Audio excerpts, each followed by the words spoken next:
¿Qué tal, hermanos? Terminando la semana, la primerita de octubre. Hoy, viernes 9 de octubre 2020, hacemos oración por todos los hermanos que están siempre en la evangelización. Pedimos en esta ocasión por todas las cofradías que en diferentes iglesias y parroquias hacen un trabajo seglar importante. En el nombre del Padre, del Hijo y del Espíritu Santo. Amén. Te pedimos, Señor, por todas las cofradías en esta mañana, te pedimos la bendición para cada uno de ellos, los que las hacen posibles en su crecimiento y conversión. Ayúdanos, Señor, y perdona nuestros pecados cuando nos hemos hecho egoístas y nos hemos salido de la comunión, de la convivencia con otros hermanos. Ayúdanos a cuidar y respetar esa unión que tú siempre has querido en la iglesia. En el nombre del Padre, del Hijo y del Espíritu Santo. Amén. Bienvenidos, queridos hermanos, ya estamos aquí en Espíritu Canal. ¿Qué tal? ¿Cómo les va? Lectura del Santo Evangelio según San Lucas, capítulo 11, versículos del 15 al 26. En aquel tiempo, cuando Jesús expulsó a un demonio, algunos dijeron: «Este expulsa a los demonios con el poder de Belcebú, el príncipe de los demonios». Otros, para ponerlo a prueba, le pedían una señal milagrosa. Pero Jesús, que conocía sus malas intenciones, les dijo: «Todo reino dividido por luchas internas va a la ruina y se derrumba casa por casa. Si Satanás también está dividido contra sí mismo, ¿cómo mantendrá su reino? Ustedes dicen que yo arrojo a los demonios con el poder de Belcebú. Entonces, ¿con el poder de quién los arrojan los hijos de ustedes? Por eso ellos mismos serán sus jueces.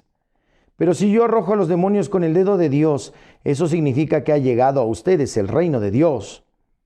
Cuando un hombre fuerte y bien armado guarda su palacio, sus bienes están seguros.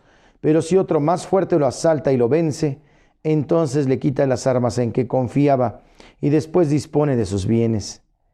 El que no está conmigo está contra mí, y el que no recoge conmigo desparrama. Cuando el espíritu inmundo sale de un hombre, anda vagando por lugares áridos, en busca de reposo, y al no hallarlo dice: volveré a mi casa de donde salí, y al llegar la encuentra barrida y arreglada. Entonces va por otros 7 espíritus peor que él y viene a instalarse allí, y así la situación final de aquel hombre resulta peor que la de antes. Palabra del Señor. ¿Qué les parece el Evangelio del día de hoy? Vamos a la reflexión en donde, imagínense, a Jesús le están diciendo Satanás, le están diciendo que él hace las cosas con el poder de Satanás, con el poder de Belcebú. Llaman al Hijo de Dios Belcebú. Esta es la visión totalmente equívoca, el total fracaso del hombre delante de la presencia divina. No es capaz de descubrir su presencia, ni su autoridad, ni su amor, ni su lugar. Entonces eso es lo que pasa. ¿Cuántas veces hemos pensado o hemos escuchado que mucha gente se aleja de Dios porque siente que algo malo le va a hacer Dios? No confía en Él, se hace a un lado, ha perdido la confianza. Y bueno, escucha mejor otras puertas, le tiene más confianza a otro tipo de cosas que precisamente a las cosas de Dios. Y habla de un hombre, ¿verdad?, que tenía un demonio, que después bajó la guardia y el demonio regresó a él y encontró su casa limpia, barrida, porque ya había sido exorcizado por primera vez. Quiere decir que no somos vulnerables a caer nuevamente en el pecado, a caer nuevamente en la tentación, que tenemos que estar fortalecidos día con día, refrendar el amor día con día, porque somos muy frágiles de corazón. Que el Señor nos invita entonces a permanecer en Él, a hacer el esfuerzo por mantenernos en su camino, ¿verdad? Y dice precisamente: el que no está conmigo está contra mí, y tú recoges o desparramas. Tú estás con el Señor, predica su palabra. ¿A quién le haces el bien? ¿A quién salvas? ¿A quién? ¿A quién? ¿A quién? Es importante que lo comentes, que lo mastiques, que lo digieras una y otra vez. Dale vuelta, piensa, imagina si realmente haces la voluntad del Padre o simplemente vives y ya te dejas ir como cuchillo en mantequilla caliente, ¿no? ¿Qué sucede? ¿Hacia dónde vamos? ¿Cuál es el objetivo de nuestra vida? El Señor nos dice: permanezcan en mí. Es lo correcto.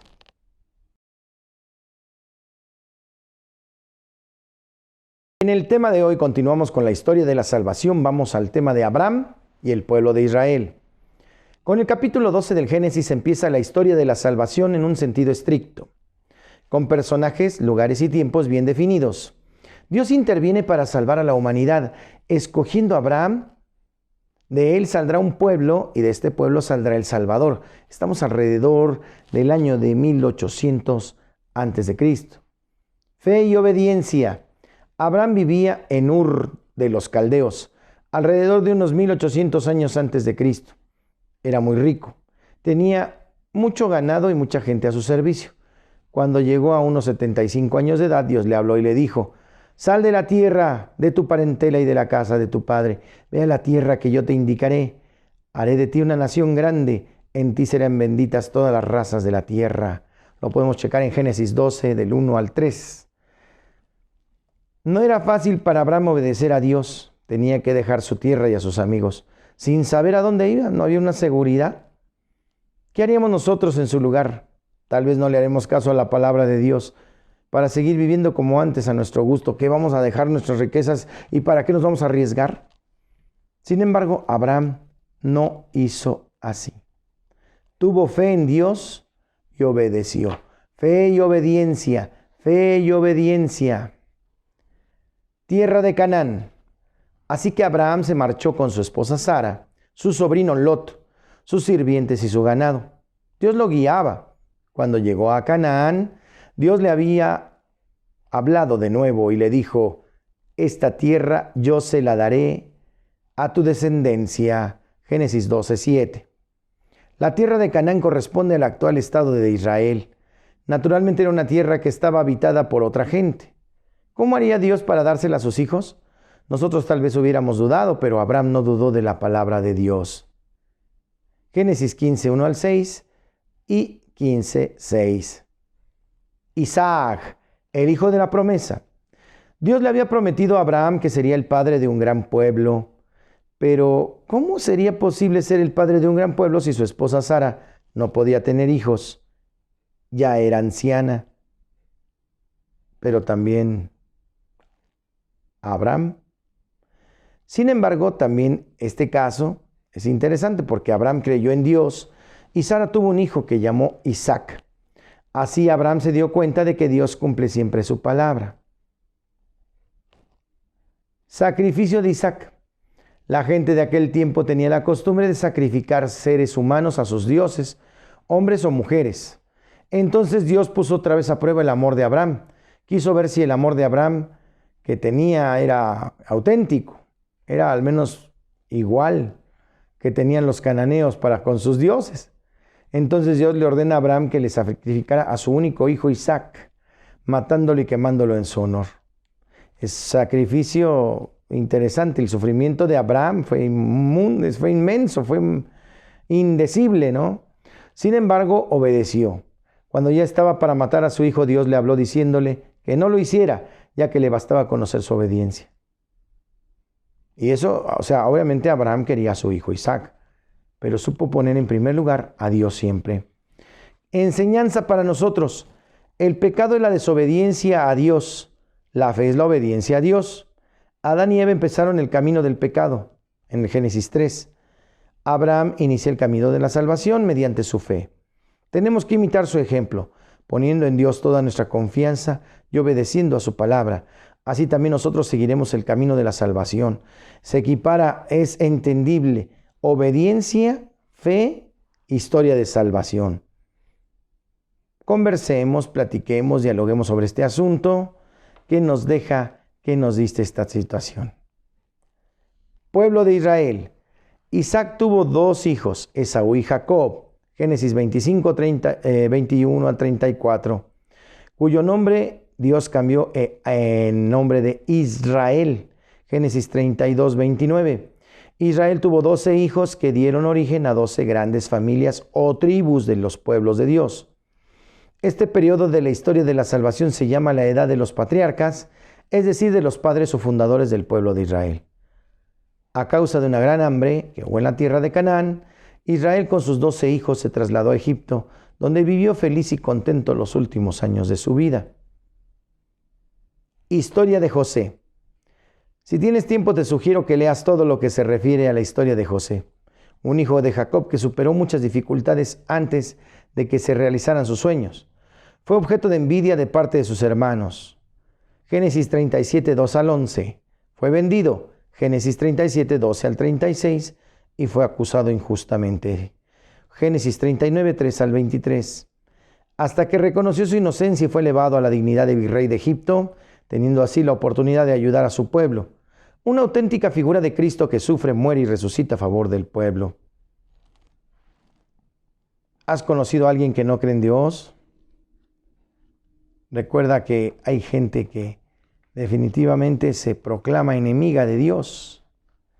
Este es el tema del día de hoy, ¿verdad?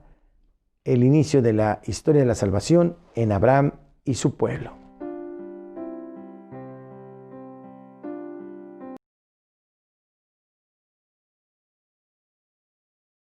En Santos y Conversos hoy celebramos a San Luis Beltrán. Nació en Valencia, España, en el año de 1526. Desde muy niño se caracterizó por su humildad y obediencia. A los 18 años ingresó en la Orden de Santo Domingo y en 1547 fue ordenado sacerdote por Santo Tomás de Villanueva. 5 años después fue nombrado maestro de los novicios. Como profesor, San Luis era muy estricto, muy severo. Se preocupaba porque sus alumnos renunciaran sinceramente al mundo y se unieran perfectamente a Dios.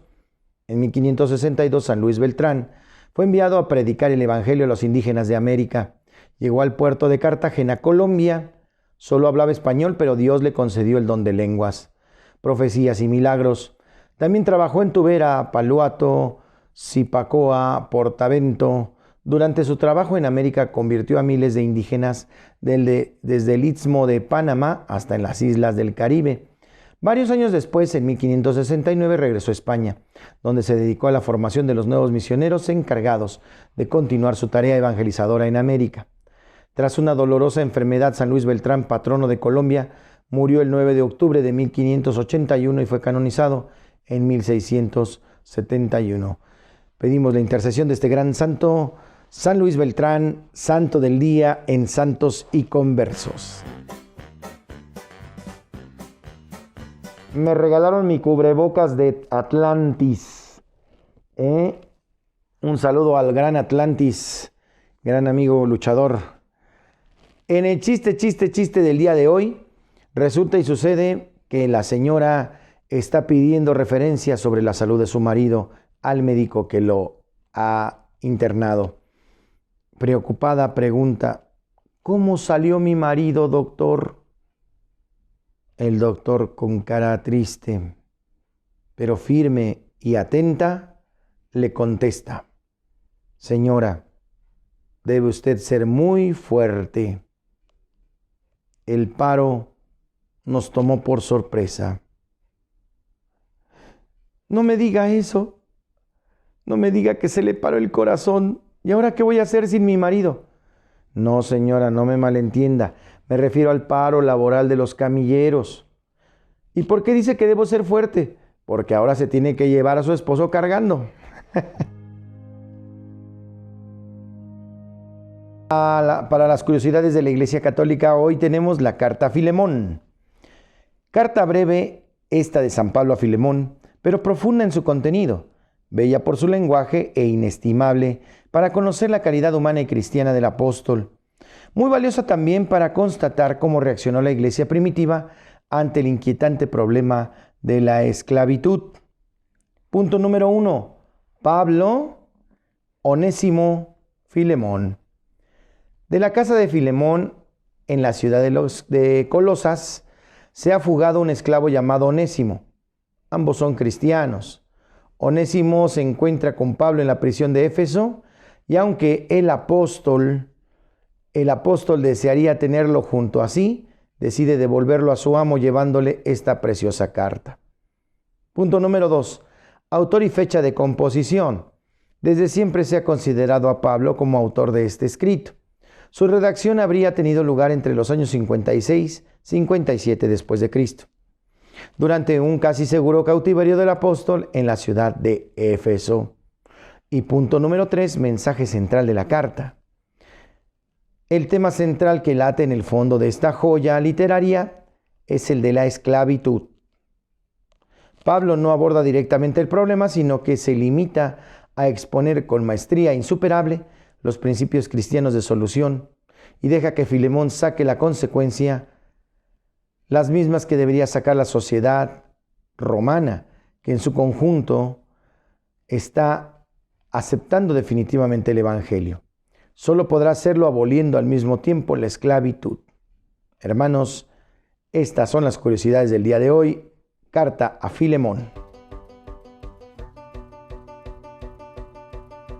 Para la rola del alma, hoy presentamos a Lino Bonilla con Mi Mejor Adoración. Vamos a escucharlo con atención, Lino Bonilla, con esta propuesta musical preciosa. En la rola del alma. En la buena onda de hoy, recuerden que estamos en el mes de la megamisión. La megamisión quiere decir llevar la palabra de Dios, tener esa convicción durante este mes por lo menos a los demás.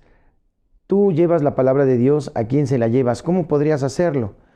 Hay muchas formas de amar a Dios. Hay millones de ellas. ¿Cuál utilizas tú? No dejes que se acabe este mes de octubre sin que tú participes en la megamisión, llevando la palabra de Dios a los más desafortunados.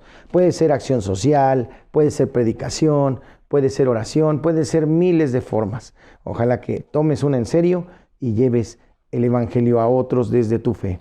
El Señor les guarde, les protege, les bendiga, haga resplandecer su rostro sobre ustedes y les conceda la paz. Que les bendiga siempre el Padre, el Hijo y el Espíritu Santo y permanezcan ustedes para siempre.